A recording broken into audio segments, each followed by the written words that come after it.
Power Project crew, welcome to today's show. Today is April 9th, and it is with an amazing guest. Dr. Lass is a physician in Israel, and he's a former politician. And if you were to take let's say like a Dr. Batar and Daniel Orego and create a scientist, that's what this guy is. He's a scientist from Israel, and he has a bit of a unique approach to the coronavirus. It's something that's very different than what mainstream media has been telling us. However, no matter on which side of the argument you are on, I think you will find a ton of value in what he has to say and really appreciate some of the advice and some of the information that he shared with us today. Just a quick example, he is for a coronavirus vaccine. Again, another example, he is not afraid of the coronavirus. And this is a 75-year-old man, and he has zero worry about the virus, or I should say contracting the virus himself. He does blame a lot of the, quote, fear-mongering on social media. He calls it a social media epidemic that's causing a pandemic, something that we hadn't really discussed on this podcast before. But the way he lays it out, it makes a ton of sense. And we've heard in the past about doctors changing death certificates. He's on that same thought process. But when we asked him, like, how is this possible? Like, there's no way that everybody is in everybody's in on it all, right? And his answer is, I can't really find fault in it, and I really think you guys are going to be blown away by what he has to say. Again, overall, just a great episode. Before the interview started, we chatted just amongst ourselves, and then after we chatted amongst ourselves, and we're just having fun hanging out, and I think you guys will laugh at us and make fun of us for most of it. But anyways, I'll get it out of here as quick as possible. If you guys haven't already yet, please take advantage of markbell.com. Markbell.com, of course, is where Mark posts daily workouts every single day. So if you're a bit lost without a gym right now, Mark's got your back, because not only is he going to help you guys out every single day with the brand new workout, but he's offering a free 30-day trial. Again, all you have to do is just go to markbell.com, register, and you will gain access to the entire website for free for 30 days. There's a lot of body weight movements right now because we don't have a gym. Even Super Training got shut down, and there's also a lot of emphasis on slingshot and hip circle movements. Speaking of those two, you can actually receive 20% off of both of those when you combine them in your cart at markbellslingshot.com. Again, choose any slingshot of your choice, any hip circle of your choice, and upon checkout, you'll receive 20% off. Again, that's at markbellslingshot.com. Thank you so much for checking out this episode, and thank you so much, Dr. Lass. We sincerely appreciate this conversation. If you guys like what you're hearing, please share this episode with somebody, share it with a friend, because we think this one is very powerful, and we think you guys are going to find a ton of value in it. Anyways, that's it for me. Ladies and gentlemen, please enjoy the show. Get a chance to lift today, Andrew? Nope. I can't even move. Oh yeah, you like popped your shoulder out or something, right? I don't know. Cherry? I don't know what it is. Just regular bench 135, not feeling like, not struggling, just getting reps in, and then I go up, and then I just kind of poke my head a little bit to the left to look for the hook, and I just nearly died. Instantly felt it. Like I was like frozen. I was stuck. I could not go anywhere. And then I, shimmied my way down and then got up, and I'm like, oh, this is pretty bad. And then as the day went on, it just got progressively worse, and just so you look good. Thank you. I'm trying to. I think you're faking it, bro. You look good. So I was telling Smokey, I'm like, yeah, my range of motion yesterday was like a 0.1. Today it's like a 0. Maybe 2. Like it's so your whole shoulder is like just. It's my neck and then down to the shoulder. It's pretty. I don't know, pretty fucked up. So after the 5G, it could be the 5G. Yeah, dude. So there's lots of problems with glasses. I'm starting to find out. We talked about it a little bit the other day. But how come there's nowhere to grab them? Like the only place to grab them is to glom them up with your fat fingers. You mean on like the right here? Yeah. Why not? Like, yeah, it's like it needs like a. I mean, like, so if it's folded, right? If it's folded all the way, then when you try to grab it, you kind of end up glomming up the thing. It's like it needs like a handle like up here or something. I mean, I know it would look ridiculous, but maybe it's retractable or something. You can point it down or something. I love that Mark is experiencing glasses like almost full time for the first time, and he's like trying to figure out ways how to improve this this technology that's been around since forever that nobody wants to fuck with because it just sucks. Horrible. Because the guys that wear the glasses are usually working on something else. So you can't wear contact lenses, Andrew? I can. They just suck. They suck. I've already gotten LASIK twice, and I'm still blind. And then the messed up thing about wearing... I thought LASIK was for your butthole. That's why LASIK I got it twice. Surgery? Yeah. Oh, okay. I must not have heard you correctly. Yeah, contacts just suck. They're for my vision, how bad it is. Like it almost makes things worse because like I still can't see, and it's just bad. Yeah, it's a tough thing to try to figure out. And then I wonder if you can get contacts that have like blue light blocking stuff in them. That would permanently block blue light. Yeah, do we want it out all the time? I mean, it's not during the day. But it's artificial, right? Well, there's like blue light from the sun, but like the reason why you don't want blue light in your devices is like at night. Right. And so the computer, melatonin and all that. So what they need is like those they have eyeglasses that transition from regular to like sunglasses out in the sun. We need blue blocking glasses that only transition indoors to block out the artificial blue light. Smart. I think what we're looking at here is a helmet. I think we need a helmet. I think we legitimately need a helmet because we kind of need masks anyway. And those N95 like shields, so you get I just need a whole helmet. Yeah. Yo, as you're breathing in and out of your nose and everything. Yeah. Did you guys see how Fauci is like, no more shaking hands after this kind of gets back to normal? I think Rogan posted that up. That's crazy. If there's no more shaking hands, like what? I know. You know what? They're really, these are just bad practices anyway. I mean, bowing is, that's where it's at, and you're right. Little head nods of acknowledgement. And, you shouldn't really need to like glom all over people. Mm-hmm.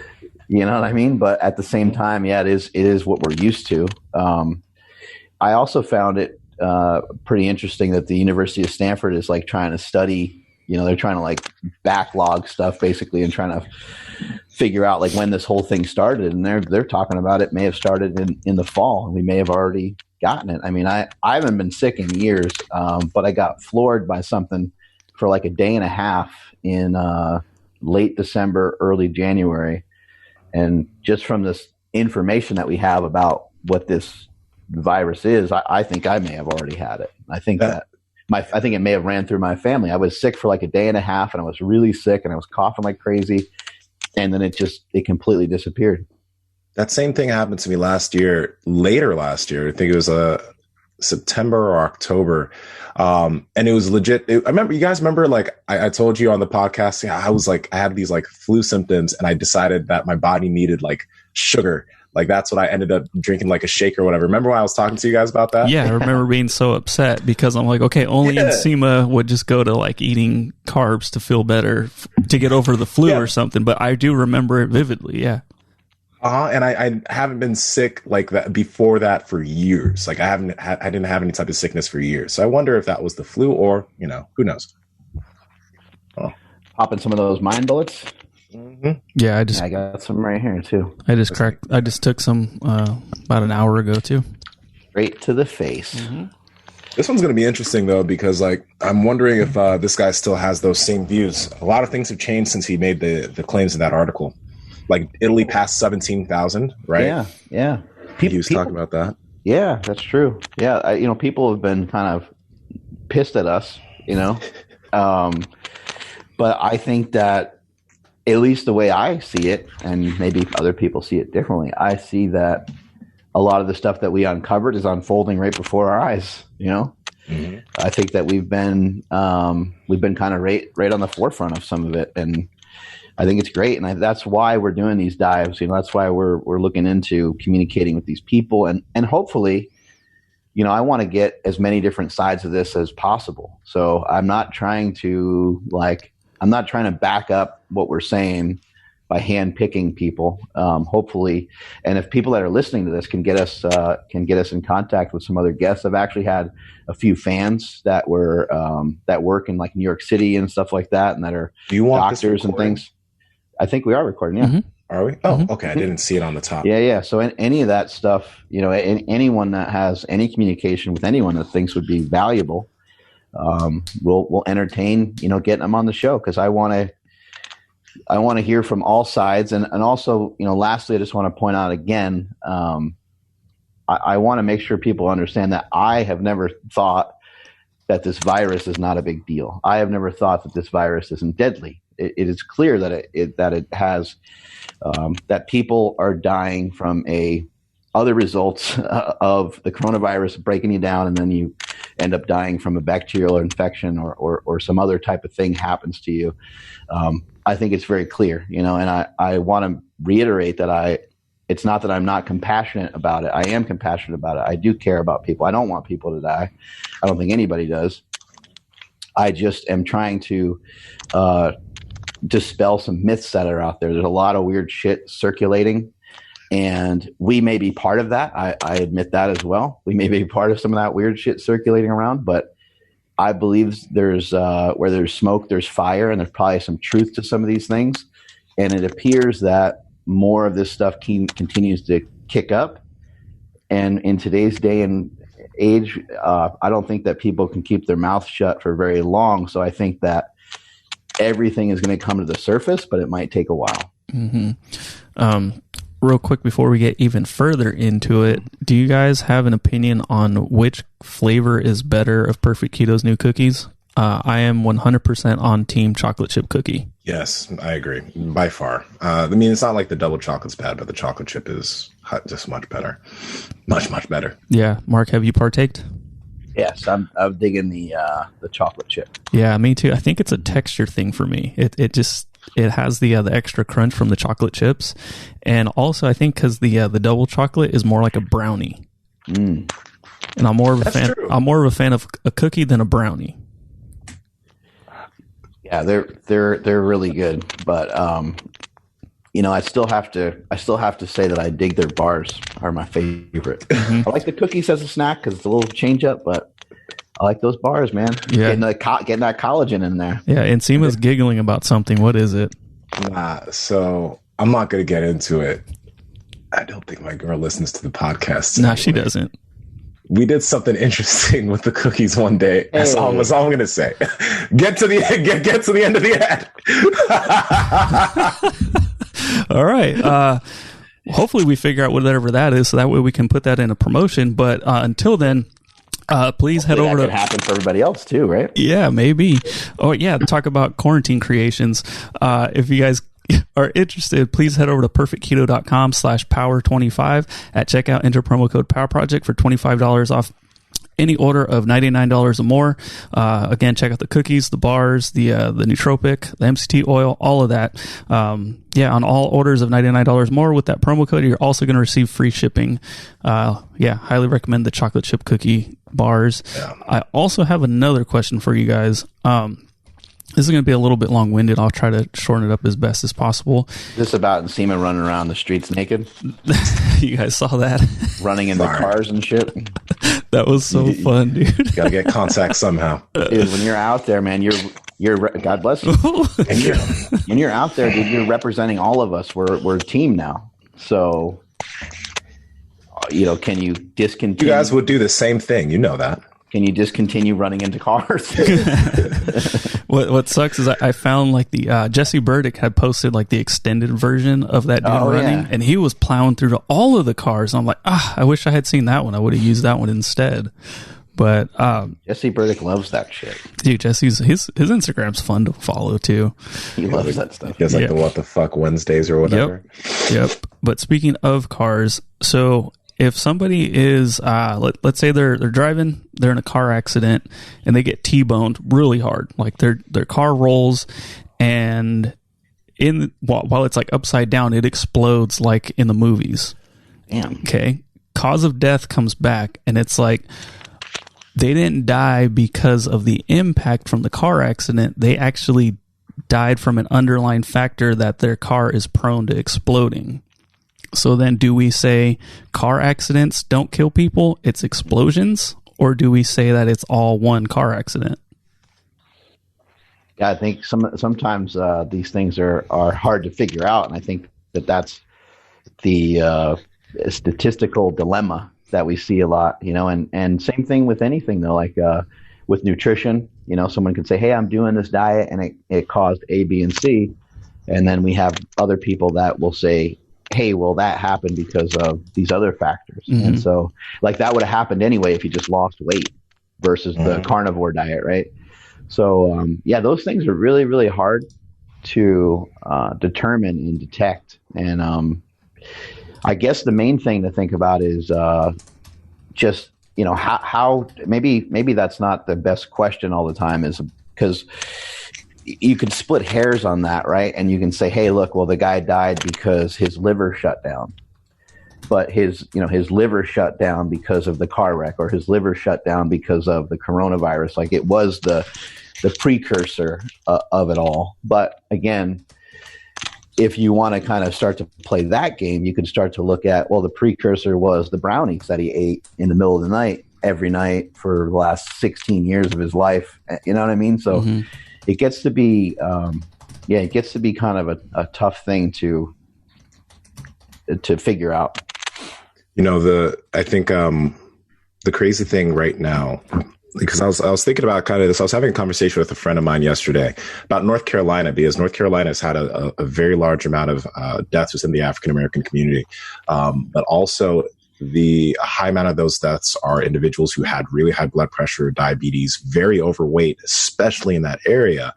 And you come to wonder, like, I mean, obviously, when they got the virus, it is coronavirus that killed them, but it's like all of these underlying things. When you look at it on healthy people, it doesn't end up being that bad. And then also, every single year, apparently, 93,300 people in Italy die of tobacco deaths. 93,300. 64,000 children of 10 to 14 years old smoke, and then 10 million adults in Italy, 15 plus, smoke tobacco every single day. They have respiratory issues kind of to begin with, right? Exactly. So it's like the amount of deaths that we're seeing there, it's like still more people are going to die of smoking. But what I'm curious is, we see these high amount of deaths of corona in Italy. How many of these could be convoluted and there are actually respiratory issues already?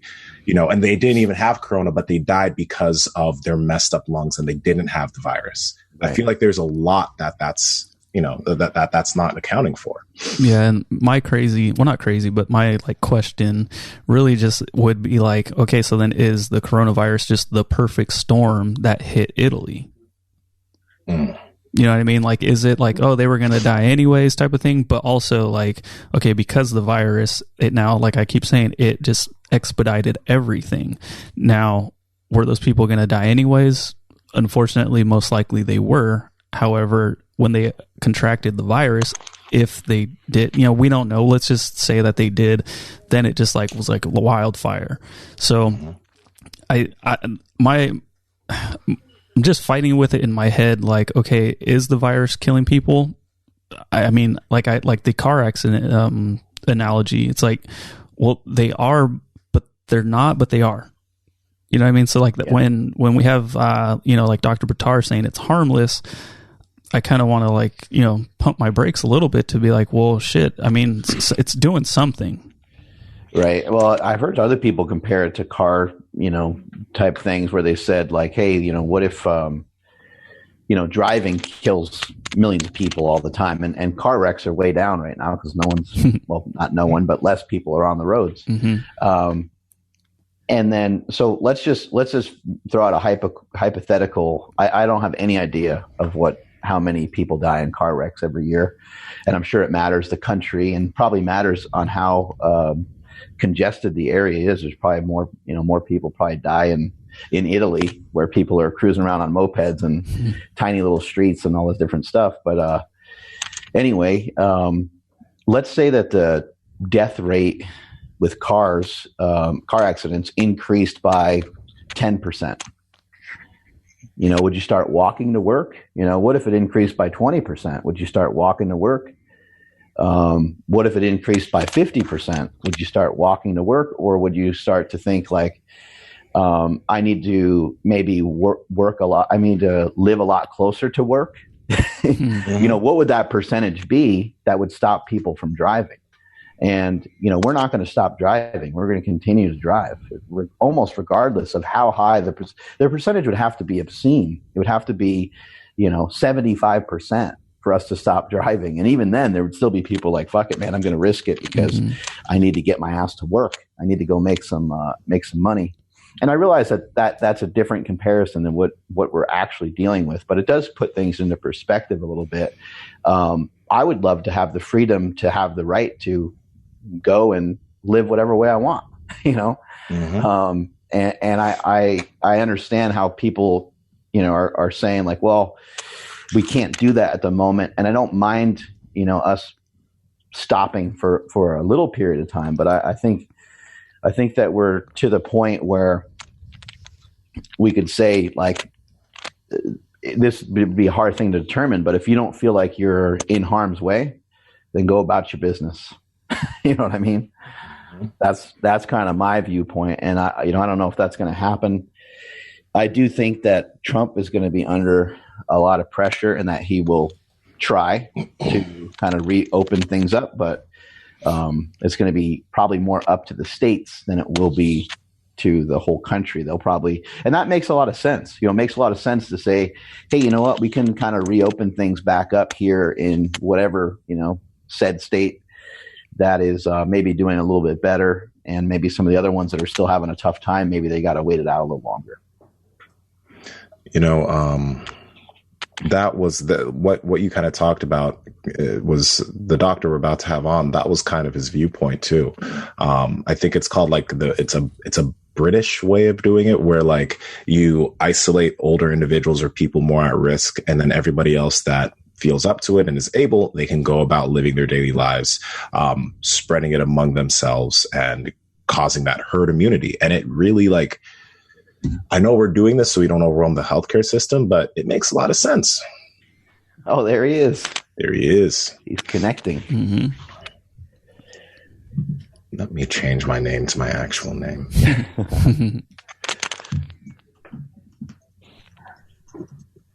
All right, I think we got him. Dr. Lass, can you hear us? Yes, I can hear you. Hey, this is absolutely fantastic to have you on our show today. We really appreciate your time. Thank you. So, what we wanted to kind of get into right off the bat here is we're hearing so much conflicting information this day and age about, how to handle this coronavirus. And I found it really interesting, your work and the information that that you've been talking about and the articles that you've written and stuff. You're talking about kind of the opposite of what almost every single country has done. Every single country has kind of shut down. They told people not to go anywhere. What is your philosophy behind just people kind of going about their business? What are some of your thoughts on that? Well, I think that what the present situation is, like we call in medicine, the drug is killing the patient. And it happens when the patient is really sick. So we use real, very difficult drugs, which sometimes they kill the patient. The problem here is that the patient is not really sick. And people talk about medieval Black Plague, and they think about 10%, 50% of the population going down the drain, which is not the case. We have seen over the years mortality waves. Even in your country, if you look at 2012, 56,000 Americans died from the common seasonal flu. So mortality waves is something we see. The numbers are small if you compare them to the large population.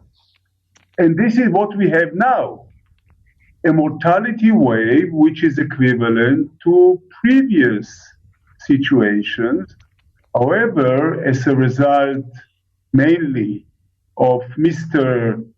Zuckerberg, what we have today is a monstrous hysteria.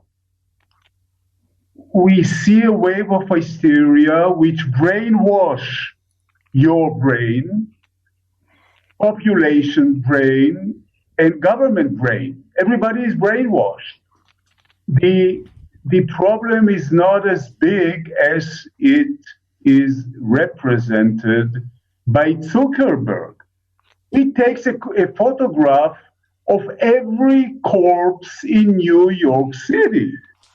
Every corpse is photographed, immediately distributed all over the world, and becomes a policy. We have here a situation which we had before. I mentioned the numbers in your country. So I think that we have to change our attitude. This is a regular, common situation. It seems like the thought process is that if we quarantine, that people won't be able to pass it around, and that over a period of time, the virus will kind of run its course, and then we can go back to doing what we were doing. And you feel the opposite, correct? In a way, yes. This virus is extremely contagious, more than the regular flu virus. So the other attitude may be to produce what is known as herd immunity. Herd immunity, where the virus is rapidly distributed. We know that people under the age of 65, the risk is zero, almost zero.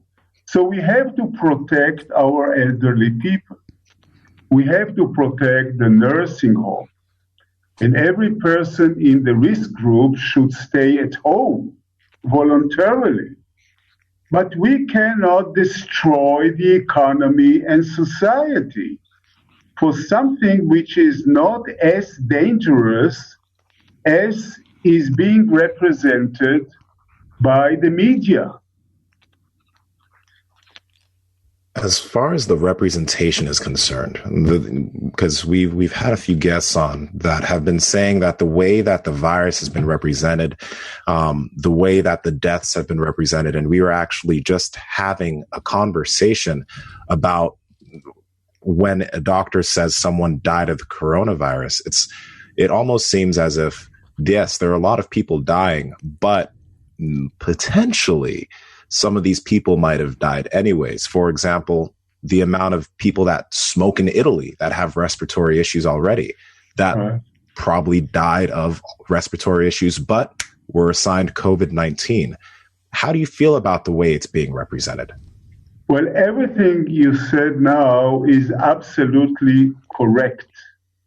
The number of corona deaths is a big lie.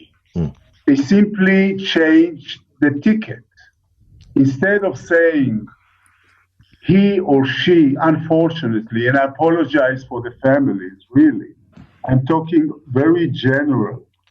Instead of saying he or she died from terminal cancer, since the virus is everywhere, you are included, but you don't know about it, because your immune system kills the virus and you don't know about it. But those people, by chance, the laboratory found the virus. The laboratory found the virus, and the sticker has changed to he or she died from coronavirus. But the real reason, the underlying reason, is very different. Therefore, the total number of deaths is not increasing. They simply changed the sticker. If that is true, how is it that so many physicians or so many hospitals can all be doing this together? Like what would be the motivating factor for them to do this? But also, like, is it possible that all these doctors are, quote, in on changing all these death certificates? No, it's a policy. It's a government policy. If you go to Italy, you can see that it's by government order. They tell you that if the patient had the coronavirus, never mind any other reason, you must put him in the coronavirus list. So the numbers are lying, absolutely. And here in Israel, where we have like 80 people who died from corona, every single one of them is a very old person with very serious background problems. And the corona was there only by chance. Doctor, you're saying, the numbers are skewed. And also, do you think that this is maybe skewed as well? Because they're sharing, they'll say occasionally people are dying that are younger, that appear to be healthy. Do you believe that that is maybe incorrect information as well? Because they say like 3 or 4% are kind of normal functioning human beings, it seems like. Well, look, this is statistics. And you always have one or two examples which are not what I'm saying. Right. But what I'm saying gives you the general, real picture. For example, people from Stanford, perhaps not far away from your California location, people from Stanford just published an observation that your chance, if you are under 65, if your age is under 65, your chance to die from corona is equivalent to your chance driving your car 10 miles a day and get killed. I mean, when you drive your car, you may be killed. There's no question about it. So if you drive your car 10 miles every day, this is your chance to die from corona if you're under 65.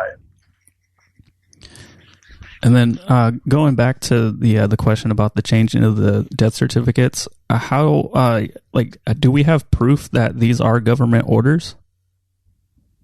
Well, I have documents, official Italian government document with instruction. How do you register a person who is, I will call it, contaminated by the virus? So they all go to the corona list. They don't tell you about the cancer. They don't tell you about the cerebrovascular accident. They don't tell you about the heart attack. They tell you corona.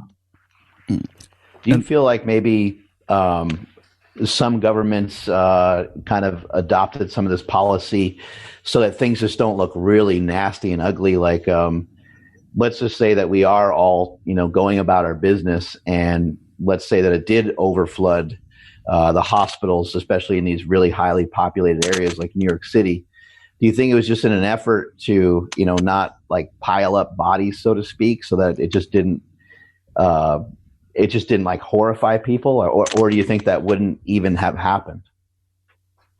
Look, I'm a scientist, and in science, we have what we call a snowball, and they call it a positive feedback circuit. You see, the government is afraid of the constituency. So they put these measures, draconian measures. The constituency, they see the draconian measures, they become even more afraid. So the government becomes even more afraid of the people, and it's a snowball.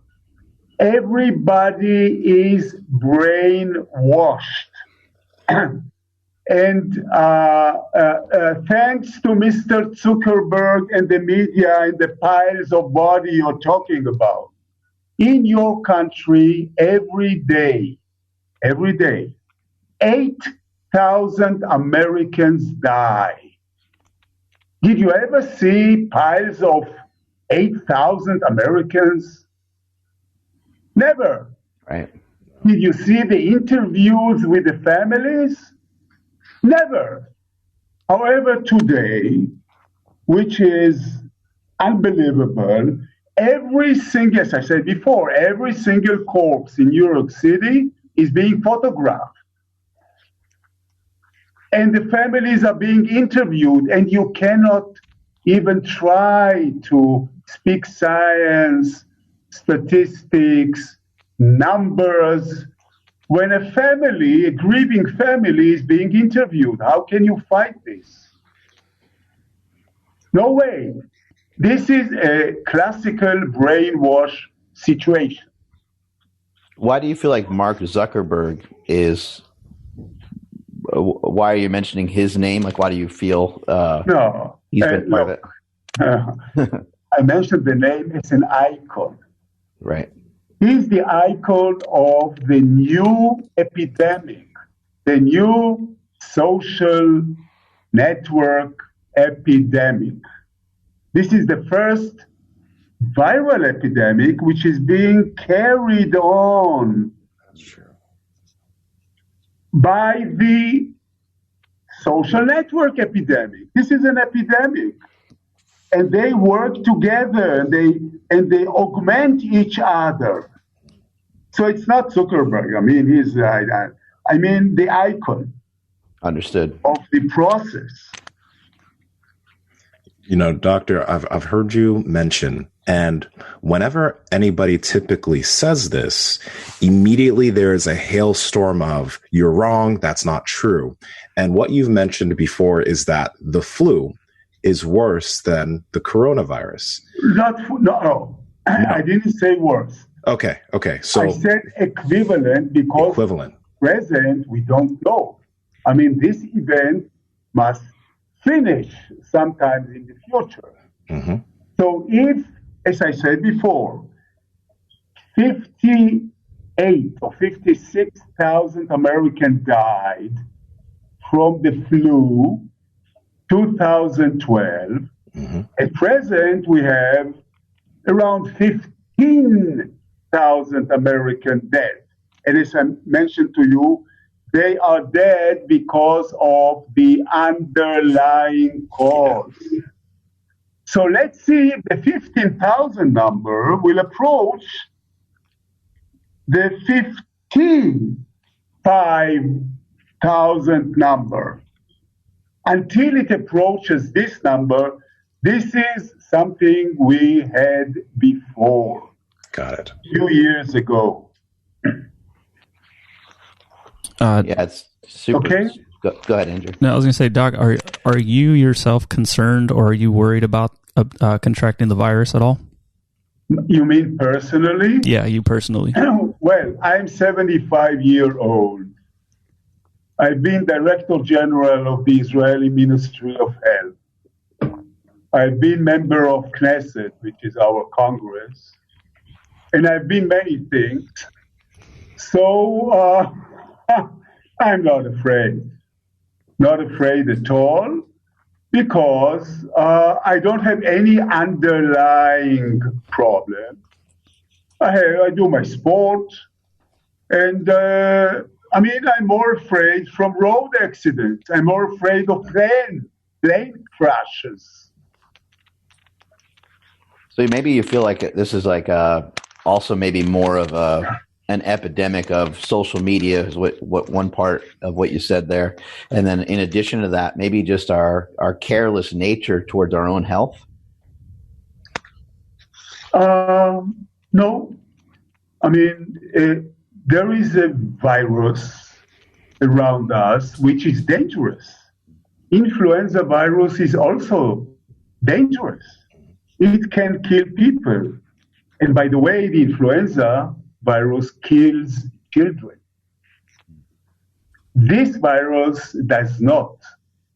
So in a way, corona is better than influenza because corona does not touch children. So I don't think it has to do with, our lifestyle.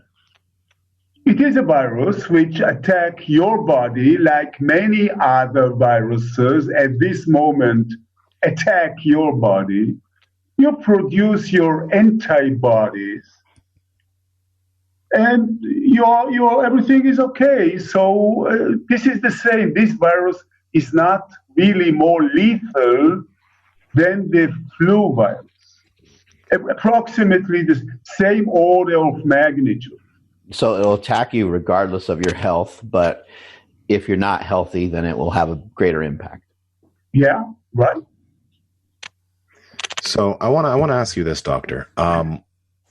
If you were able to obviously give the government instructions on how they need to approach this, because I think I understand what you would do, but I want to clarify for all the listeners, what would your personal approach to handling this be?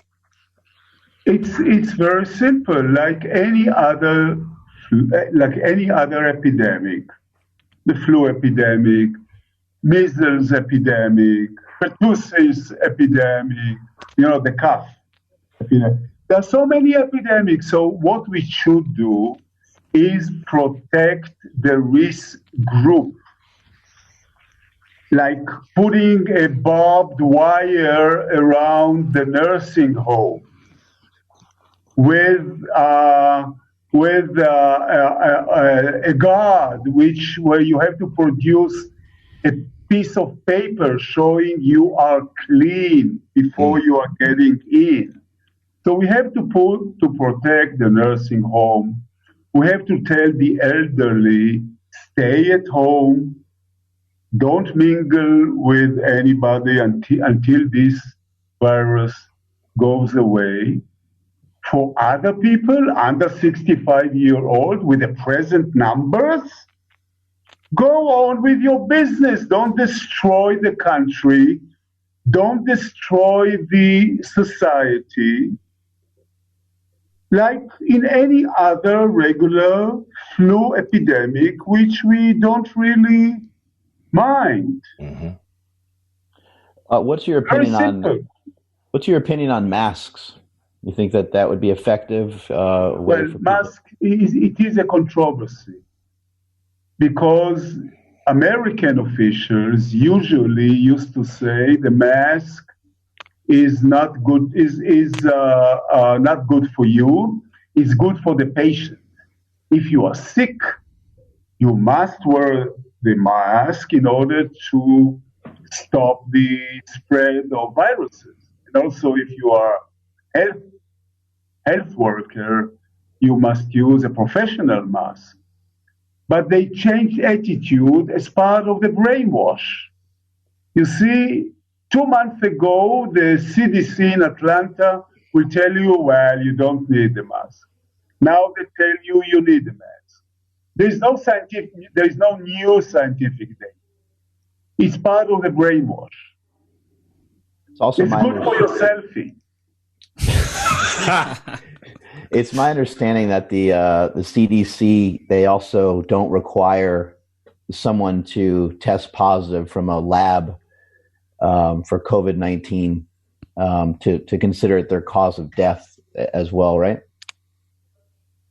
I'm not well acquainted with the current statistics, but I'm sure that say the numbers emerging from Manhattan are people who the lab identified as positive, and no matter the reason they died, the statistics will tell you corona.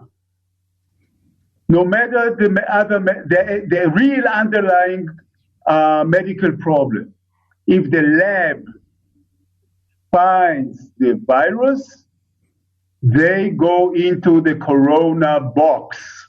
Mm. In addition to being a doctor, you're also a politician. Do you have a tough time having people listen to you out there in Israel? Or no, not really. We still have freedom of speech. Many people don't like it. I will not go into Israeli politics here. I was a politician. There is very interesting politics here. If you think about Netanyahu, which you probably know, our prime minister, he was resuscitated by corona. But I will not elaborate. Doc, is there... Okay? Yeah. We got it. Thank you. Okay. Is there a way to test to see if you have previously contracted coronavirus and have gotten over it? Yes, which they don't do. I mean, what they do now is called the PCR, the polymerase chain reaction, which tells you whether the virus is in your airway, nose or mouth. So the present test tells you about the presence of the virus. However, what they really should do is to look for the antibodies. If they find the antibodies in your blood, they can tell you were exposed, you never knew about it. The antibodies killed the virus like it kills many other viruses. And you are immune. Afterwards, you are immune. So the real test now, which is more difficult to implement, is look for the antibodies known as IgG, the immunoglobulins in your blood, and this will tell the truth about the prevalence of the virus. I'm also, I think you may have addressed this. Your answer may have been about the statistics, but what I see being spread a lot, and my mom has sent me messages of this because she's a concerned parent, is like young, healthy people contracting corona and dying, right? And obviously you mentioned, how social media, when someone healthy potentially dies of this, it's going to spread like wildfire and say, right, it kills young people too. But apparently, there's like not 3%. Yeah, there's like a very low amount of like young people that are apparently healthy dying of it. Right. What do you think the reason would be? I believe you may have answered it already, but I'm not sure. Reason for what? That it still apparently can kill young, healthy individuals. Look, I mean, this is statistics. Yeah. For example, I know almost of every case in Israel. Israel is a very, everybody knows everybody. Mm. So one young person, 38-year-old, died in Israel, and because of medical and privacy, they don't tell you exactly what happened, but the hospital was diligent enough to say that this young person had very severe background situations. Mm. And of course, you may find a single person, and the media may amplify this single person's story. But the statistics is very clear. Your chance under 65 to die from corona is 100 times, 1,000 times less than if you are above 65. So, no question. Got it. If Folks, I have to finish in a minute. Okay. Possible. Oh, okay. Well, So I have other people calling. So you. Oh yeah. We'll wrap it up. Yeah. Okay. okay. So, well, I mean, if you can answer one more quick question, if or when the vaccine does come to fruition, how do you suggest people, or what advice do you have for people when that does come? Well, the advice is that what we do with the flu shot. Same advice. Flu shot is something we very strongly recommend. It reduces morbidity. By the way, it doesn't really reduce mortality, but it reduces morbidity. And the flu shot is something any medical system anywhere in the world would recommend. And let's pray that soon enough we'll have the corona shot. And the recommendation is very clear. Go to your clinic and get the shot. Thank you so much for your time, Doctor. Really appreciate it. In closing, is there any country that has it right at all, or is everybody kind of got it backwards by having a quarantine? Well, Sweden. Look at Sweden. Sweden is slightly more sane. Got it. Thanks again for your time. Okay. We appreciate it. Have a great rest of your day. Thank you so much. You. Bye. Thank you. Thank you.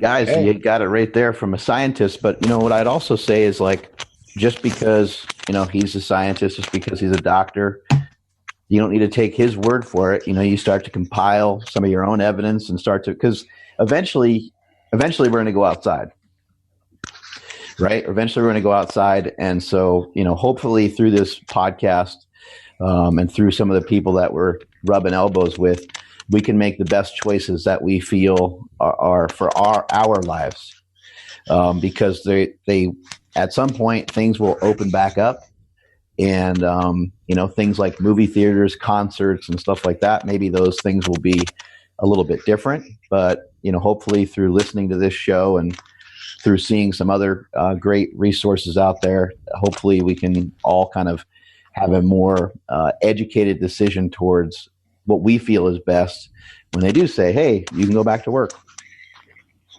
Yeah. And, I really like that we were able to speak to him, just because, like, when we think about going back to daily life, first off, I don't think it's that far off, but also I think the only things that are really going to change are people's sanitary habits. People are going to be better at hand washing. That ain't bad. like when we were talking, people probably aren't going to touch each other as much outside of specific settings, like in jiu-jitsu. People are probably going to be more clean before they come and roll on the mats, right? Because they know that they're going to have to touch everybody. But before then going to see other people, they'll clean up and make sure that they're not, spreading something. What's really strange about that is that I guarantee you that this is going to happen. People will wash their hands more than ever, and people will try to be more clean. And you're going to see studies come out on why that's not great either, and why that's not great either, right? Because we need that bacteria. And my thought process is kind of always, not like I'm a dirty motherfucker, but my thought process has always been like, I kind of want to build up some germs. Like, it's really, really rare for me to get sick. I've been sick once in the last like 5 or 6 years, and so I've always been like, hey man, it's good to roll around in a little dirt. It's good to get a little gross here and there. I think it's our bodies are designed for that. You think about we've talked about some of this on the show, and we talked about like lotion and personal care and stuff like that. But you think back, a few thousand years, how did people wash themselves? They didn't have anything to wash themselves with. All they would use is water And like, I don't even know, like they didn't have soap, you know, they had no soap. They had no antibacterial anything, unless they maybe recognized something as being antibacterial. Maybe they found some weird plant or some mud or something. But as far as I know, it's like that's all you would bathe with is like you would just fucking hop in some water that probably had some algae or something, and you rub that shit all over you, and you'd stink like shit all the time. No, go ahead. Another really cool thing that I think that he kind of highlighted, and it's something that I personally haven't thought about, was that it seems as if this is the first time that a very viral pandemic has spread in the age of social media. So like we had Ebola, but Ebola isn't spreading that easy, right? So people would like joke about it and talk about it. Personally, myself being African, I'd get a lot of jokes about Ebola, right? But it wasn't, you know, it wasn't like this. And he mentioned the flu back in 2013. I don't remember hearing a crazy amount about that other than on TV. But with Facebook, Instagram, all the ways of spreading information, like, I mean, he's right. It's Zuckerberg's fault, and it's Facebook. Like, you know, you get what he was saying, though. Yeah. To pin it on somebody's name, I didn't think that was great, especially coming from a scientist. There's so many great things that come from social media. Yeah. And there's so many great things that have come from, somebody like Mark Zuckerberg. However, I did like the twist, you know, where he's like, this is a social pandemic, you know, or social epidemic. And that's really powerful. Like, fuck, man. Like, could we admit that can we not maybe admit, can we see that? You know, I can see that. Once he said it, I was like, holy shit, he's got a really good, I'm not totally agreeing with him, but I'm like, man, he's got a pretty good point right there. Mm-hmm. Yeah. I mean, I was talking to my mom the other day, and she was saying how she saw a video on Facebook about the refrigerator trucks having to back into like a New York hospital because they're out of space or something. I don't know how real that was or whatever. I can imagine somebody would want to fake that. But because she saw that, she was like really scared of the virus. Yeah. So I think we need to be perfectly clear that like, I don't think anyone thinks that anyone's faking anything. So like, you know, they're not showing a truck, you know, pull up, and although they could be, right? But I don't think that it's fake. I think that what's being reported of how severe the coronavirus is, not in terms of it killing people, because it will kill people. It will attack anybody. But if your health is previously compromised, that's when you're going to be in the most trouble. And that's when you should probably be being cautious and being like, hey, like, I don't know, I'm just going to do what the government said. I'm just going to stay in my house.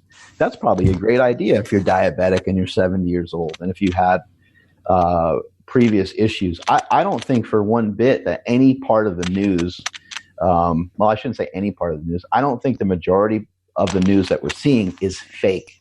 I think that it is, it's being like maybe overblown or being shown too much. Like, how ridiculous is this? How fucking insane is this that they compare it to the Holocaust? Like, why are you doing that? Why would you? So many of the comments on my Instagram, you know, they're like, are they comparing to the Holocaust? Like, oh yeah, the Holocaust was fake too, Bell. You know, and people are like, and it's like, are you fucking kidding me? Or like during Trump's speech, it's saying that more people died in 9/11, and it's like on the screen for like 10 minutes. Mm-hmm. I'm like, what value is that? 9/11 is completely. These are both shitty situations. These are both horrific situations, but they're not related to each other. I know that maybe they're trying to give you perspective. Mm-hmm. Of like this many people, but that's one day. All those fucking people died on one day, and they had nothing to do with anything. They were just fucking minding their business. They're just going to work, and because some crazy motherfucker decided to drive a plane into a building, those people lost their lives, and they're not related. And also too, what a foolish thing to do. Like, what a foolish thing to compare. You know, this pain versus that pain. It's just, I don't think that that's helpful in any way. So when I'm seeing some of that stuff, I think, Andrew, I think they are trying to scare the fuck out of you, because people are like, oh man, I remember 9/11, how bad that shit was. And this is worse than that. And it's like, let's not even bother to compare tragedies because they're going to affect each person so differently. There's just no reason to even go there. Yeah, it's, there's two things. Like I mentioned, my mom sending me videos, right? But my mom doesn't have a Facebook, right? She's not on Instagram or anything like that. Smart lady. Yeah, but she uses WhatsApp. Now, WhatsApp, you guys probably know, is an app that a lot of foreigners use because it allows you to message people in different countries. So she can get messages from relatives we have in Nigeria, relatives we might have in the UK, etc. And the thing that's happening is on WhatsApp, there's so many videos being sent around, just chain sent about Corona. And she's sending all those videos to me, and I'm seeing all of them. And they're so sensational, but they're about these specific situations, like that you said, makes things seem more severe than it actually is. And then Tony Huge mentioned this in the podcast, and it reminded me of what the doctor just said in this one about how social media is making things worse. There's some misinformation being spread. Remember when Tony was like, the other day I tested myself. I held my breath for 10 seconds to make sure, everything was whatever. I want to see if you could breathe. Yeah. Breathe.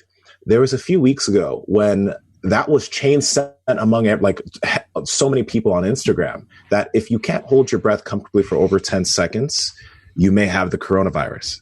And a lot of people were legit thinking that was true. Oh gosh, I can't hold my breath for more than 10 seconds while I might have corona. Right. But that's not really, there's really no big correlation there. So it's just social media really is, and especially the way things are being spread around, is making things seem worse than it actually is. I'm going to send Andrew after this podcast. I'll send you a clip of this drill in communication. You guys will be floored by it, and hopefully we can maybe attach it to the show in some way, or maybe you can add the clip to the end of the show.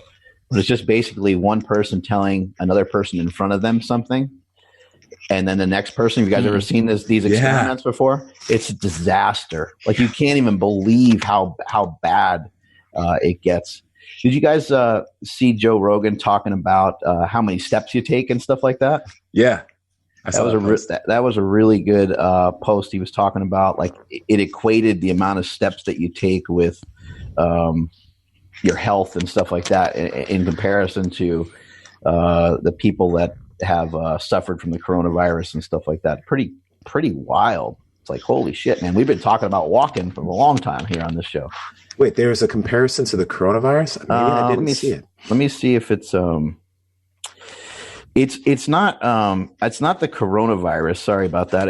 It's your mortality rate, period. It's not in conjunction with this actual virus, but it's just showing your overall health in general against everything.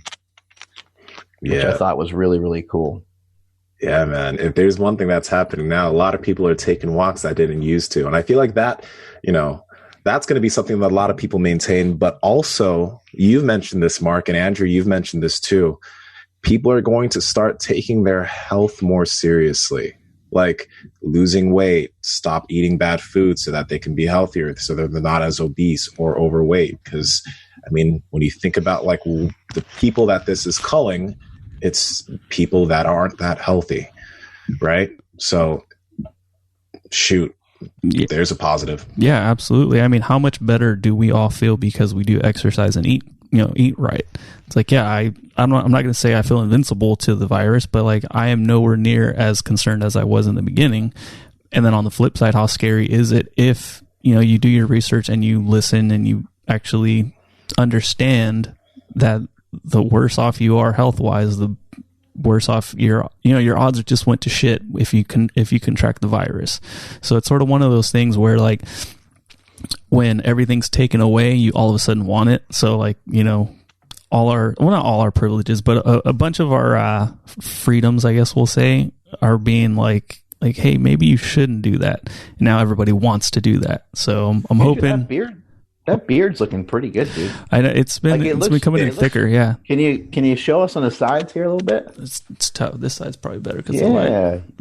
Yeah. I've been keeping it a little bit longer, and then so when I like do trim it up, it's a little bit thicker. You're looking a little more fierce. Thanks. Yeah. I'm trying to look a little meaner because like I don't want people to get like too desperate during the lockdown and like come in and try to steal my toilet paper. So scare away that virus, huh? Yeah. I want to ask you guys this. Is your beard connected to your mustache right now? His, yes. Yours. No, it looks like it is. Yeah, it looks pretty good.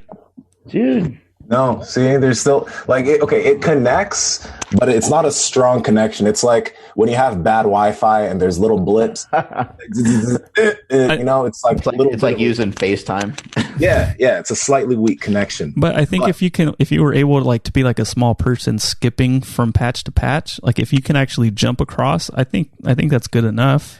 We don't need this on air. We don't need a bridge. How small of a person are we talking about? Well, Nsima's a bit. Now. There you go. A little bit better, but I'm gonna admit this on air. Here we go. I don't use it all the time. I only use it on very special occasions and occasions that I may not think I'm gonna sweat. Trenbolone? There's this there's this like a darkener spray thing that my barber gave me once, and it was like sorcery to fill in parts of my mustache, and he used it here, and I was just like, oh my god, you changed my life. It's like a fake hair follicle thing. Imagine if you were exposed to like doing jujitsu and like all that shit started rubbing off. It just rubs on somebody's white gi.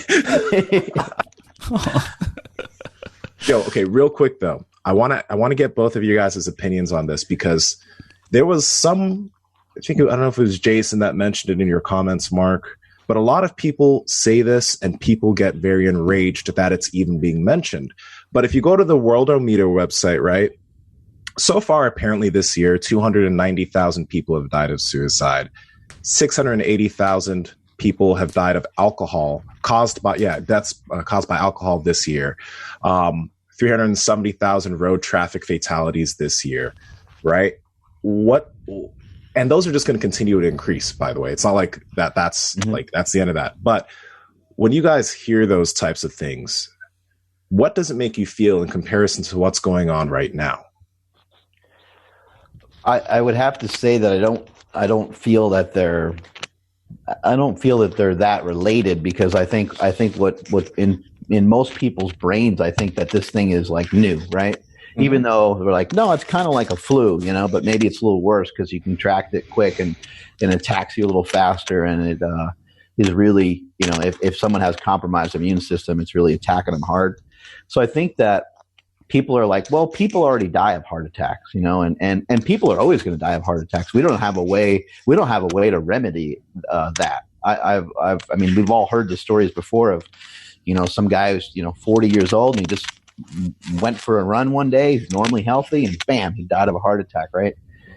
And so I think those are things that people are like, okay, well, people already die from that. People already die from war. Like, when you sign up for war to be a soldier of any kind, and participate in any form of military, you already know there's a potential risk that you may die.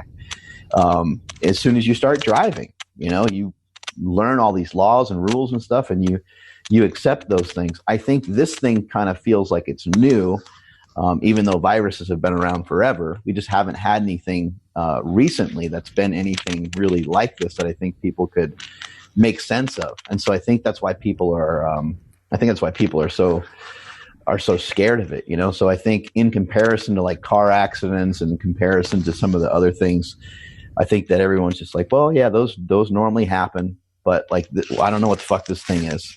Yeah. And there's still so much, like as the doctor said, like this thing's not over. And I think that was probably the most compelling thing that he said was like, we're not going to even know if it's worse or better than the flu, or I don't even know how to say it the right way, but we don't even know if it's worse than the flu yet or not. People are like, it's way worse than the flu. It's like they're hounding me sometimes on some of my social media posts, and the truth is no one knows yet, not even the doctor that we just had on or anybody else. Yeah, I'll refer back to the best Joker, the Heath Ledger. I think that's That's the one. When he's talking to Two-Face, and he's like, when he called the bomb threat to the hospital or whatever it was, and he's like, this just disrupts the program. You know, if you were to say like X amount of people die per day in prison, you'd be like, well, yeah, that's part of the program. They're kind of, you know, that's what they do in prison. However, when you disrupt the program with this virus that is killing people rapidly, that's when people get concerned or start freaking out. It's a really good scene. I highly recommend it. He's wearing a nurse's outfit. It's pretty good. Yeah, I now remember that. But that is exactly what's going on right now. Or it speeds up the program because of the type of people that it's. Exactly. Right. What about some lifting? You guys get some good lifting in yesterday or today? Jump roped and I sucked. My God. Jump rope's hard. Do you get winded from it a little bit too? It wasn't. No, and let me tell you why I wasn't. But shoulders winded. And shoulders probably burning, right? No, oddly enough, no. It like I was good at keeping my not all of that not moving too much, and it was keeping it in the wrists. But because I was like, when I got this jump rope, it's one of the really thin ones that CrossFitters use that make it a little bit easier to do double unders, because I was so gung ho about being able to do double unders. I haven't used it in a long time. And I was never able to successfully do double unders. So I really just sucked, man. Like, I was just really bad. I could hit it up again today, and I'm just going to improve. But yeah, it was bad news. What an amazing form of exercise too. You know, jump rope is so convenient. And one of the things that I learned from while learning how to jump rope was to, you know, you work on it for a period of time, and as soon as you get frustrated with it, then you put it down and you just work on something else, like work on jumping jacks or jump. You can even have the rope kind of going alongside you, and you can jump with it. Yeah. Because it's a similar thing. But what I've learned is that, like, when you keep trying and you start getting mad at yourself, it's really it's really hard to get back into rhythm. Like, you're probably not going to get back into rhythm, but the hardest thing for me with jump rope is always my shoulders. Man, my shoulders get worked. Like, they just start burning. They start going on fire. Like, my lungs feel okay. My calves feel okay. I can get the timing down and jump okay. Just like yourself, I can't double under. Yeah. But I can do the rest of it, but man, my shoulders start to light up. Yeah, a buddy of mine, Phil, he actually would put a hip circle on his clients to make sure that they kept their shoulders down and they're using just their wrists to get the double unders going. I thought it was pretty cool. Yeah, like to pinch their arms. Yeah, so that way your arms you're just locked in, and so when you it's like a slingshot. Yeah, he would actually put a hip circle kind of right over them, and then just that way they kept their body nice and tight. Yeah, I know some people do it with a slingshot as well. Yeah, I was trying to figure out, I was like, wait, a hip circle? Where would that? But it's like around their arms, so their arms stay right. Okay, yep. It was just like a cue to make sure that they kept their arms close to their body as they went. I think I'm going to do that when I sleep. I need to do something with my arms, man. Like, they go all over the fucking place. I need them pinned down. You know, when we had Jake, somebody gave us a blanket, and it's called a miracle blanket, and it's a swaddle thing, right? Mm-hmm. And it sounds torturous, but I swear by swaddling, you tuck the baby's arms in like this. It has it's a blanket that has these tabs on it, and these tabs come out, and so you can fold the arms in and you sandwich them in like a little burrito, and you stuff them in there. And then I would stuff them all in there, and I'd just stick a little pacifier in his mouth. He couldn't move. he's completely frozen. But I feel like I need to sleep that way. My arms are over my head and falling asleep, and I woke up this morning, my shoulder was killing me, and I'm like, I need my arms pinned down to my side. I can't. I don't know what the hell to do with them anymore. Yeah. How do they usually end up? Do you end up hitting Andy or something? What happens? Everything. Yeah. I end up hitting her. I end up whacking off. I end up picking at my calluses. I mean, all kinds of stuff. Knocking over lamps. I'm a sleepwhacker. You got to watch out. You wake up and there's some jizz on your hand. Oh, it happened again. Oh man. It's all over the place again. Oh no. I don't know if I've ever finished. I think it's just I start doing it and I probably fall back asleep. It's soothing.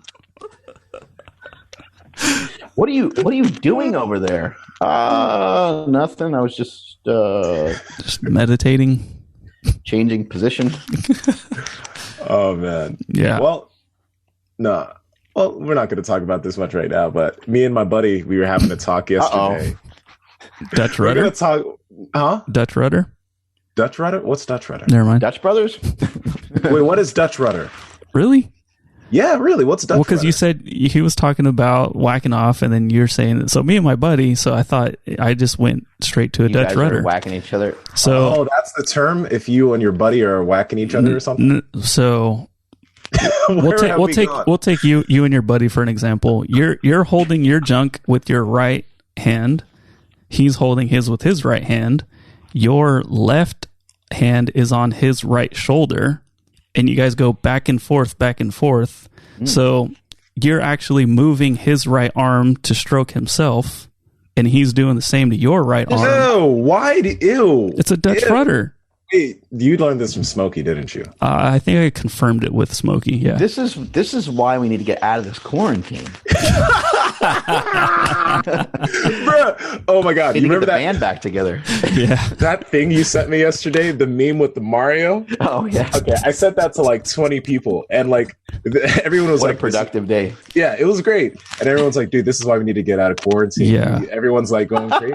Like, So Dude, people listening, how many people have been sent the giant black guy hanging his giant cock off the side of the bed? The guy's super jacked. I think everyone's seen that. I've seen it for so many different things. Like people ask me, they're like, "Hey, are these the right powerlifting shoes?" And they got it. The guy like wearing a pair of like Converse. I saw people like saying, "Hey, like, is this how you're supposed to wear your mask for quarantine?" And it's got like a little tiny mask on the end of this giant wiener.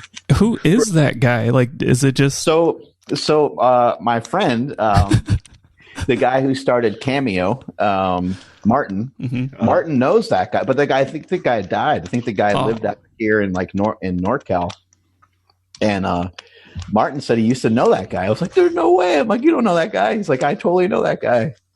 yeah. So you guys know Tom Segura? Mhm. Right. So Tom Segura actually, I forgot because he found out the name of this guy, right? Because you know how people were selling merchandise with like the guy on it and stuff. If you like know, that? you know, and stuff like that, right? That's Yeah.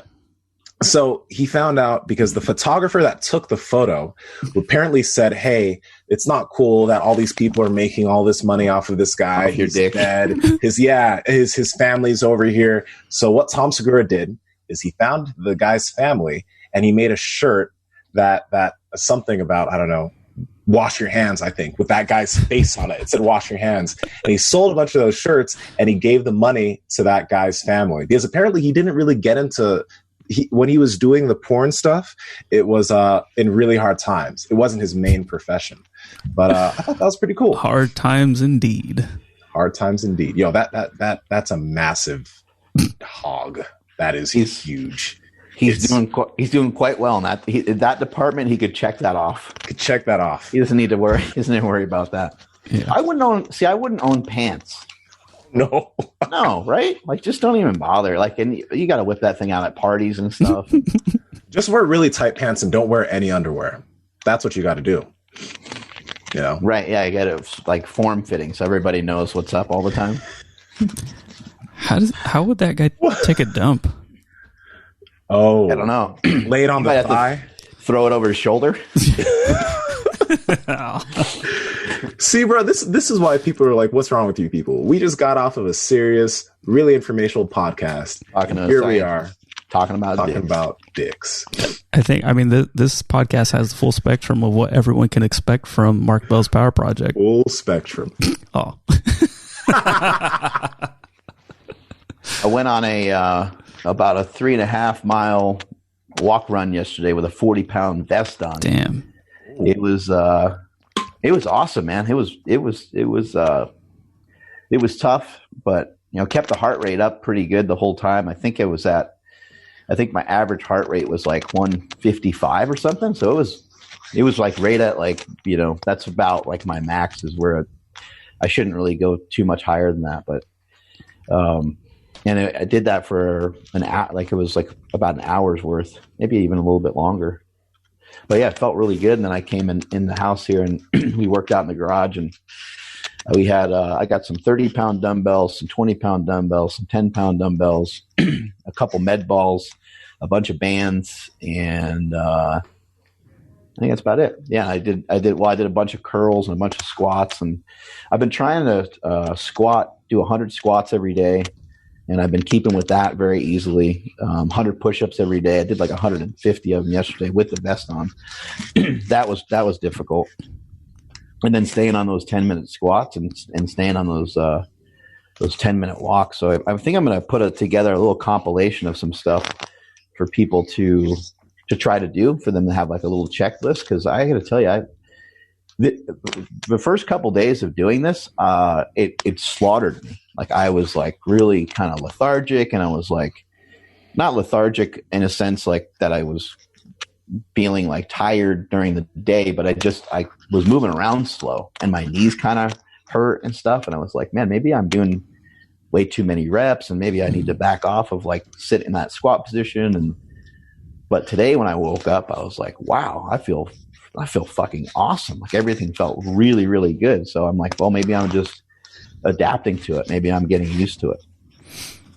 You know, a cool thing that I think is happening with all of us, at least the people in the exercise and fitness community, is that they're pulling out and finding potential pieces of equipment that they haven't used in years. Right.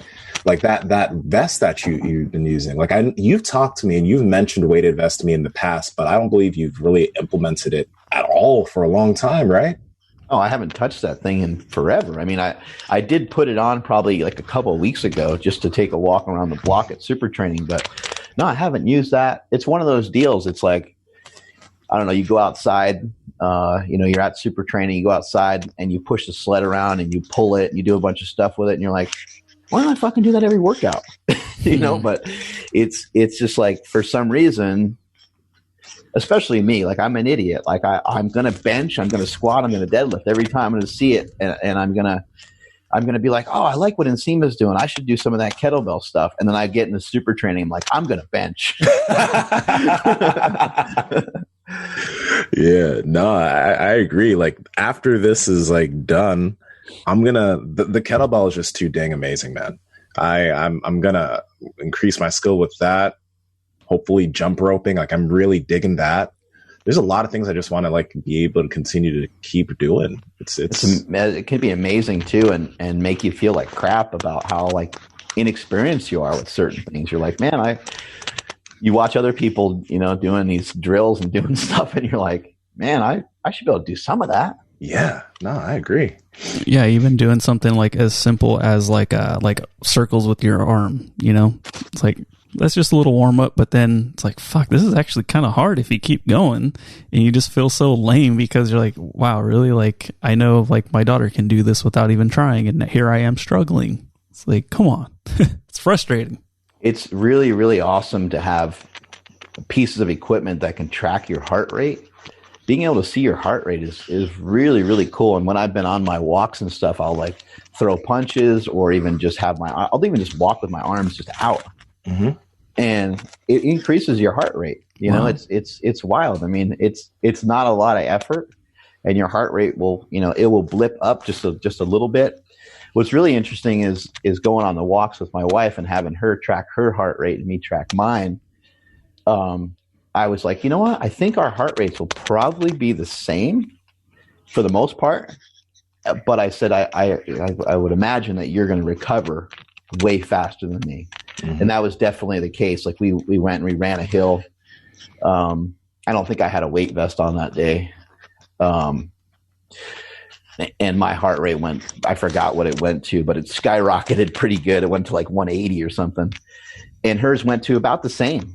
But then as maybe 15 seconds went by, hers dropped down about 15 beats, and then as another 15 seconds went by, hers dropped down about 15 more beats, and it kept separating out further and further from me, because she was recovering super fast and she was back to normal, because of all the swimming and stuff that she's been doing her whole entire life. And so that was really cool to see that, and then to I'm having fun, man. I'm having a lot of fun. Like yesterday when I got done working out, I was like, I actually, at least at the moment, I like that better than I like lifting in the gym. It's been a lot of fun. So we'll see, we'll see how it turns out. And then also, like, you don't always have an opportunity to get outside, like some days it's rainy and some day, whatever.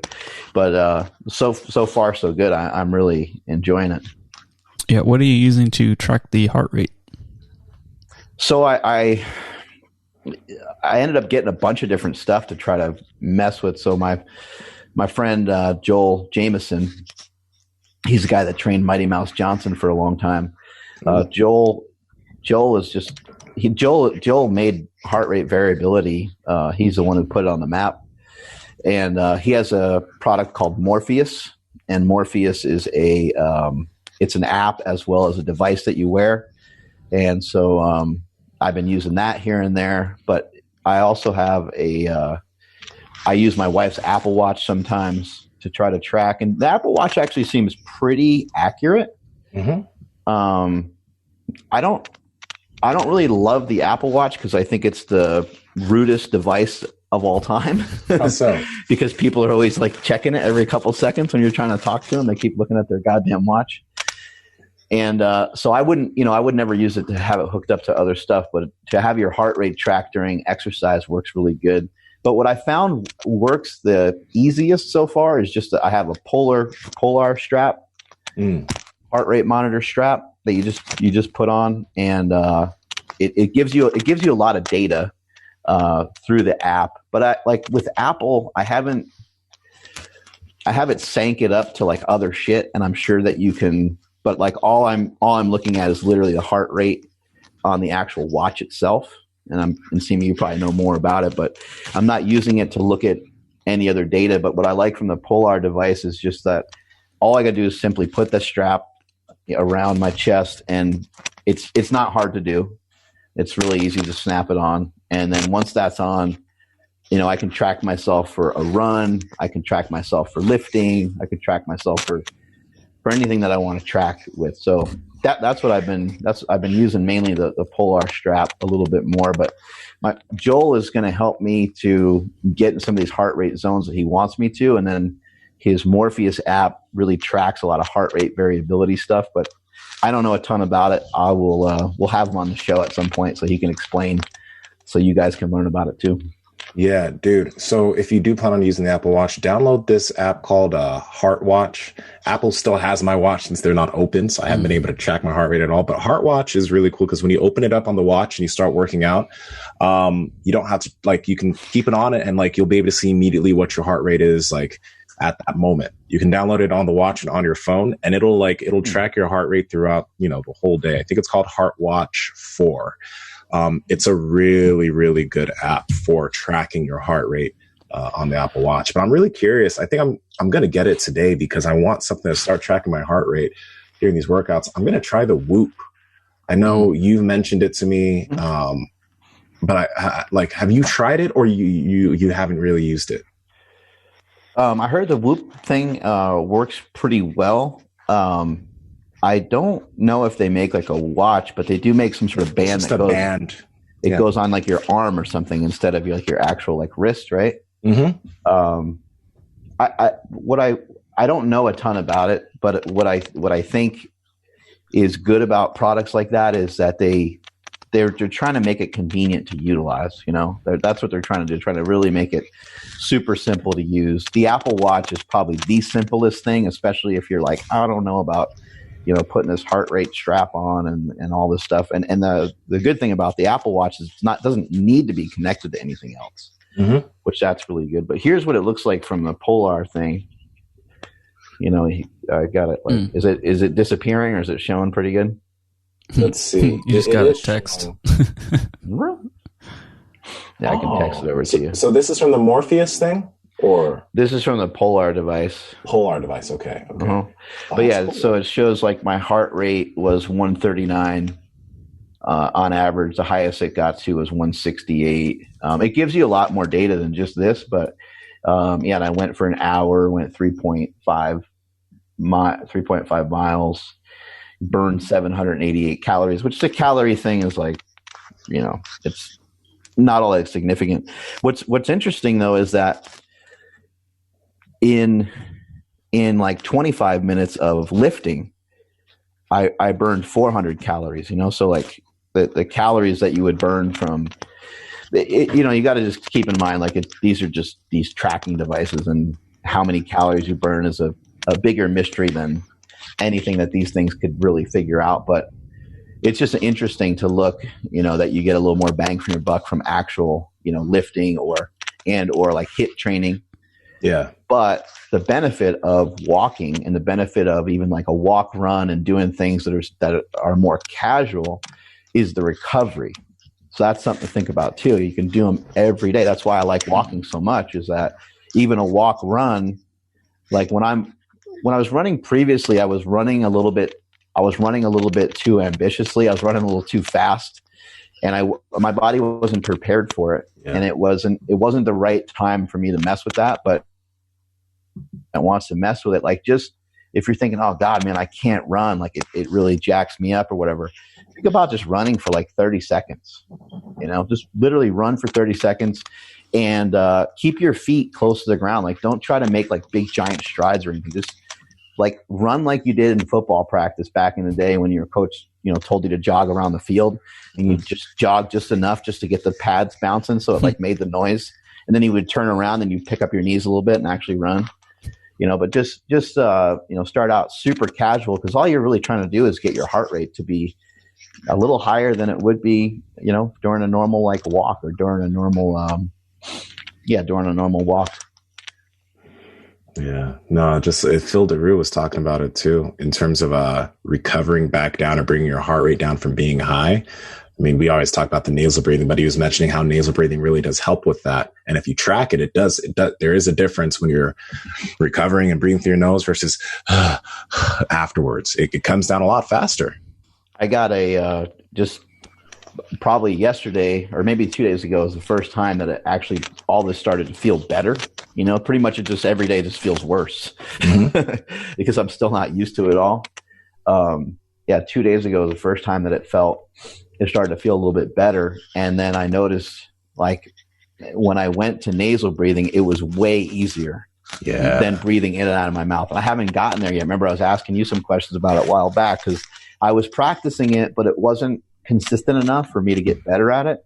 And I'm like, Nsima, like, what's going on with this? And so it took me a while to adapt to it. But now, when I get winded, it's not like, make sure you're nasal breathing. It was the go-to, and it felt better than just gasping for air in and out of my mouth, Yep. I know exactly what you mean. It takes a little bit of time to get used to it. And then one day it just clicks. It's weird. Yeah. There's more to draw upon from there. It feels like you can get a lot more air, Mm-hmm. With less strain. Yep. Mm-hmm. More bang for your buck. You got to work out today, Andrew? No, I'm just going to go see the chiropractor, try to get my neck straightened out, because this shit sucks. It's bad.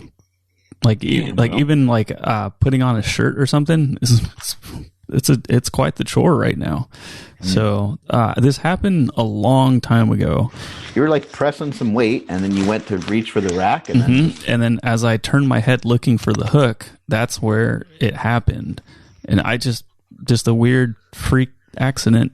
And it's oddly enough happened before on a bench press, but the chiropractor that I knew back then, he yanked on my head like Bo Hightower, and it cured it like instantly. So I'm hoping that my boy Dan can do that today. Oh, he needs to do that now. Yeah, but I don't think he's ever done it on me before, so I'm going to see if I can, like, hey, dude, like, use me as your guinea pig to practice on pulling people's heads off, because I really need it. Yesterday, it's funny you said that, like, my lower back was, like, feeling kind of wonky. Like, I had this weird sharp pain. And I sat down, I put my right leg over my left knee, and I kind of turned, I heard a pop, pop. I got up and it was gone. Nice. I was just like, I see why these guys are doing this. Like, I don't know what I did, but I just felt like something needed to pop. And once it did, it was just like everything was alleviated. Nice. That's the best. It's the best. Yeah, it's the best. But this sucks, man. Like I can't put my head back. Like I'm constantly like pushed forward, and it just, dude, everything just strained. Just it's terrible. You're just stuck. Yeah, I am stuck. Shit. Wish I could walk on your back, buddy. That'd be painful, but it probably would help. The car should be able to do good work. That's happened to me before. What you're going through right now, and like the guy I went to just like cracked my shit, and immediately I was just like, "Oh, the world is different." So, how you guys doing food wise? You guys eating well? Or you guys eating a little off plan? What you doing? I'm sticking to a lot of Monster Mash. Doing that. I need to go get some more steaks. Kind of ran out. Piedmontese needs to ship me out some new stuff. Actually, I just need to put it in order. But yeah, everything's been good. I got creative yet the other day. I put a bunch of Slingshot protein powder, some oats, and some peanut butter. And then what else? A little bit of almond milk just to kind of make it like doughy. And then I put it in the freezer, and it came out amazing. It was almost like a protein bar. It tasted really good. Obviously, I put way too much almond butter, but it was really good. Other than that, I think everything's been on point. There's no. There was a box of Lucky Charms that made its way into the house that is now gone. Not because I threw it out, because I ate it all. But no, everything's been good. Been feeling pretty awesome, except for the damn neck. Do you think you've been eating? Let me ask you this, Andrew. Have you been eating more currently each day than you were when you were actually working out in the gym? Or are you eating less? Less, definitely less. Part of the routine has been thrown off, and I'm kind of not paying attention to what time it is anymore. Like I don't have to be home at a certain time because I'm already here. So I'm definitely getting less meals in. The cool thing is like I can actually like cook too. Like instead of like microwaving stuff, I can cook food. So I've been having a lot of eggs, trying to like perfect how to make eggs the most efficient way. Yeah, I mean like I'll have like 8 eggs for breakfast, but breakfast is like at 12 or 1. Yeah, it's been kind of awesome. But with that, then I'll blink and it's like 6 o'clock, and I'm like, oh shit, I got to eat dinner now. Yeah. And then I'll be like, I missed, a couple meals throughout the day. So I'm eating less, but, my volume is down. So I think, it's almost equating to the same, I guess, maybe. Mm-hmm. Dude, yeah, no, I was asking you that because that's what's been going on with me. Like I think my activity level, my calories burned is less. There's no jujitsu or anything. And naturally, like I still eat like a big meal, but I'm eating way less calories than I was. Yeah. My weight's staying the same, but I feel like it's just kind of I've just gone to a place where my new maintenance is, since I'm not able to do jujitsu. Like I do kettlebell stuff, but it doesn't equate to the amount of calories burned doing that. No weight's been gained, and I'm not eating all day, which I feel like the easy thing right now that happens, and I've been having people send me this, is like, you're bored, so you raid your fridge. Mm-hmm. Yeah, you have any restrictions for yourself, Nsima? Like, are you trying to intentionally do a little bit of fasting or wait until later in the day to eat or something like that? I'm always waiting until the later in the day now. Like I'm not eating in the morning. I'm not eating until pretty much after 6 p.m. That's my recommendation. 5 or 6 p.m. That'd be my recommendation to everybody. Like I know there's some people that are going, either way, but like losing body fat is always healthier than gaining body fat. Mm-hmm. And, for some people that are already lean, you could probably make an argument and say, hey, look, now's not a great time for you to focus on getting any leaner, because maybe that would cause you like some undue stress, especially if you're already thin or something like that. But in most cases, most of us could always work towards being healthier. And I think fasting is just the easiest way. Like just eat a little bit later in the day. Maybe if you can, try to stop eating, 2 hours before you go to bed. Just simple stuff, and I've been able to do that over the last few days. The first couple days that I came out here to Bodega, I was just eating breakfast and stuff, and I'm like, this is just going to be me eating all day. That's what this is going to turn into, because that first meal really sparks a lot of hunger for me. So now it's like, okay, well, I'm just going to wait until after, just like my normal routine is that I usually wait until work and workouts are done. When work and workouts are done, then I can eat, and so that's what I've been doing. But I don't know if you guys are aware of this, but today is day number 99. Oh my gosh. Yeah, today is day number 99. So yeah, we got one more day, and then gonna eat a bunch of cheesecake and then carry on. I don't know. I just made that up. But. Okay. Yeah. Actually, I would like to kind of start like a new challenge, but I just haven't really decided exactly what it is. I was telling my wife, it's like, I'd love to tell people like, hey man, let's push to like the end of the month and let's try to, I know that there's still people that they kind of like need a challenge. They need something. They need something to really like lean into, and, talking to people about dropping like 10 pounds. I just think, there's people that are on the other side of things saying like, hey, that's not really healthy, to be stressing yourself out about like your body weight, during this time. But I disagree. I think it's always good to have a goal. And I think losing body fat is actually extremely healthy. Man, that's what I was going to ask you. Like, I've been seeing a lot, and I understand why they're saying it, but I feel like they should just be a little bit less gung-ho about that. A lot of health and fitness professionals. Yeah, they're like, this is fucking pussies.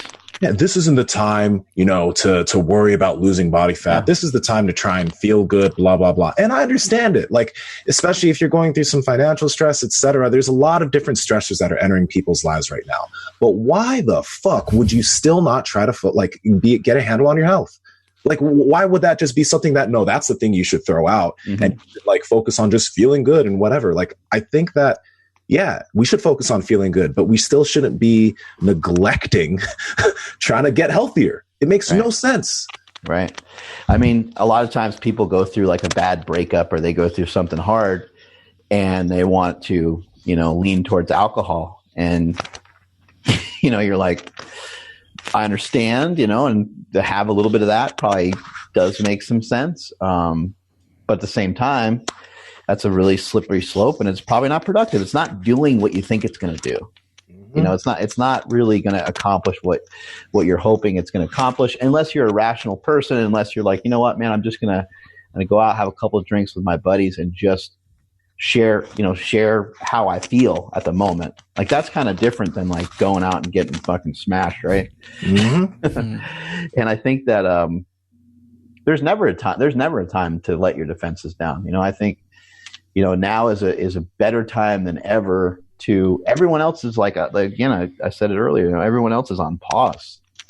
You can kind of think about like, this is a good opportunity to get ahead. How many people are going to get leaner during this?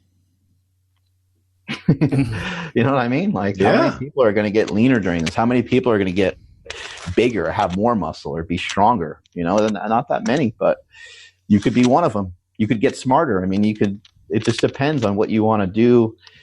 What do you want to do with your time? Some people go to jail and they become brilliant.